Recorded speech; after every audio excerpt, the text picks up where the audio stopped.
பட பட பட பட படபட எந்த கண்ணம்மா நீ தொட தொட தொட தொட துடிக்குது எந்த நெஞ்சம்மா ஹே சிலு சிலு சிலு சிலு சிலுவென கொஞ்சம் செல்லம்மா சட சட சட சட மழையென வந்தேன் கண்ணம்மா.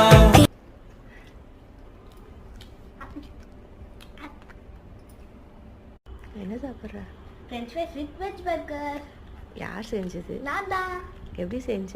ஃபர்ஸ்ட் வந்து பிரெட்ல வந்து இந்த மயோனீஸும் கெச்சப்பும் மிக்ஸ் பண்ணி வச்சுட்டு அப்புறம் மேலே வந்து ஒரு வெங்காயமும் ஒரு தக்காளியும் வச்சேன். அப்புறம் அதுக்கு மேலே கொஞ்சம் ஃப்ரெஞ்ச் ஃப்ரைஸ், அதுக்கு மேலே அந்த வெஜ் அப்புறம் அதுக்கு மேலே கொஞ்சம் சீஸ், அதுக்கு மேலே கொஞ்சம் சில்லி ஃப்ளக்ஸ், கொஞ்சம் மயோனீஸ் அண்ட் கெச்சப், அதுக்கு மேலே இந்த இதுக்கு மேலே பன்னுக்கு மேலே கொஞ்சம் சேம் கெச்சப் அண்ட் மயோனீஸ் வச்சு லாக்